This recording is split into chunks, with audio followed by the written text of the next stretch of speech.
Welcome back to Wake Up America. So Elon Musk and Vivek Ramaswamy busy at work already, planning on what stays and what goes as part of the new Department of Government Efficiency, which will focus on cutting government spending. On Thursday, Musk and Ramaswamy will head to Capitol Hill and meet with the newly formed Senate DOGE Caucus. Ahead of that meeting, the leader of the caucus, Senator Joni Ernst, sent a letter to Musk and Ramaswamy pitching more than $2 trillion in proposed cuts and savings. Joining me now for more is a founding member of the caucus, Oklahoma Senator James Lankford. Senator, great to see you this morning. So our nation is currently $36 trillion in debt. Senator Ernst has laid out where we can save more than $2 trillion. That's a big chunk of change. I know you yourself have written a book on government spending waste. Where do you think the federal government needs to cut back?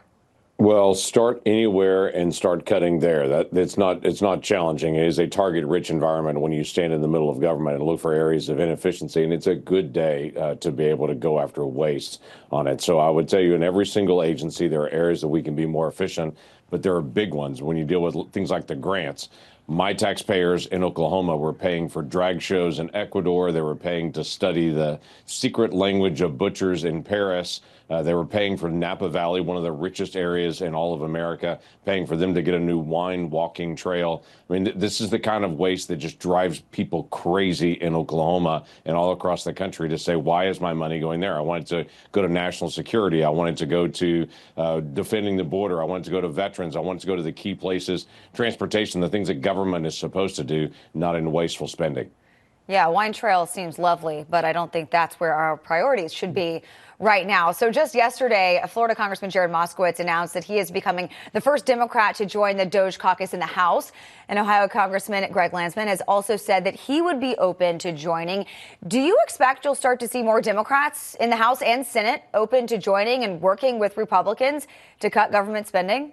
I would hope we would. Again, this is an area that shouldn't be a partisan area. Everybody wants the government to be more efficient. Yeah. We want to not have our dollars wasted. For 10 years, I put out year after year after year, here's a set of ideas to make government more efficient. Here's a set of ideas to make government more efficient. And each year we put out a different set and say there's lots of areas. And my encouragement all along has been every single office on Capitol Hill should do this, should look around, find areas of efficiency. I'm pleased to be able to see President Trump actually say, let's put a priority on this. Let's bring all these different ideas together and let's start actually implementing them.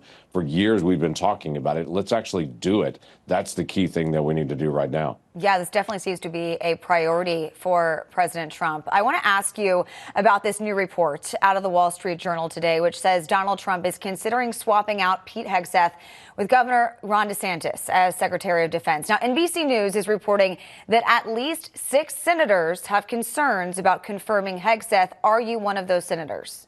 I'm not one of those. I've not even met with Pete Hegseth yet. He's going person to person right now through the Senate to get a chance to be able to meet senators. I'm not on the Armed Services Committee. I'm on other committees, and I'll be meeting with other folks on that. But the first tier of all the folks he's going through Armed Services, I'm not in that group on it for that particular one. So I'm looking forward to getting a chance to be able to meet him, to be able to have some conversation. Obviously, there are questions that are out in the media that we all want to be able to talk about and be able to get going. But I've not made any kind of statement on Pete at all. So these Senate confirmations, as we know, just around the corner. Are there any other of Trump's nominees that you see facing an uphill battle? Well, there's all the ones that are out there in the media that people are talking about. Well, but what's interesting is the national media, the CNN, the MSNBC, all those CBS, all those folks all talk about people as if they've met them. Mm-hmm. All of us get the privilege of actually getting a chance to be able to meet them and to be able to walk through that. So there's all the noise that's out there. Then there's actually what's happening on the Hill as people are one by one getting a chance to be able to meet with folks, as I'm doing later on today with several different nominees. So let's let everybody walk through the process on this and actually do the constitutional responsibility. President Trump, like every other president, has the right to be able to hire his staff and to be able to pick the people around him. I have that right to be able to hire the people around him. But the Senate also has a role in key people in what's called advice and consent. Very often, everybody is put in place on that, but there'll be a couple of folks that'll go through the process that there'll be a few senators that'll say no to.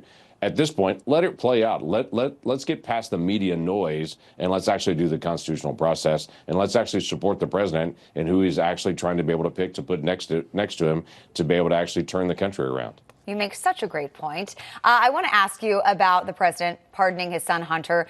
What's your reaction to this blanket pardon that covers the last 11 years? What does that tell you about what's really been going on with Hunter Biden? That tells us there's a lot more there is what that actually means, that there's even more out there. Now, the President Biden for months has been saying he's going to honor the judicial process. This is not political. And now suddenly he sounds like President Trump saying that the Department of Justice has a political bias here after months of saying that the President Trump is undermining our judicial system. President Biden steps forward and says, hey, it's unjust. And so I'm picking my son to be able to pardon him, and not just do a pardon for the crimes he's already convicted of.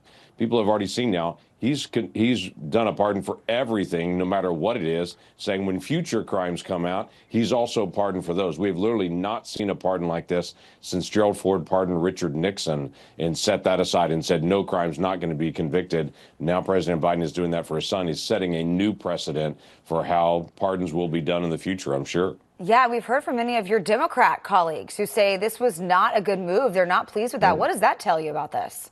No, it tells me everybody, well, first of all, it tells me no one believed President Biden for months that when he said he wasn't going to pardon Hunter, no one believed him. The second thing is those that did are now disappointed in saying, I thought you were telling me the truth, and you never were telling me the truth on it. And the third thing it says is, now what does this mean about all the Democrats in the future saying President Trump was saying that there's problems in the Department of Justice? So is President Biden. So when President Trump brings in new people and starts cleaning house and says, let's respect the agents that are in the field doing their job, but the bureaucrats that are in Washington that are making politics out of this, let's clean house on those folks, and let's actually get back to doing law enforcement. What all these folks in the FBI and other folks all signed up to do, let's let them actually do their job.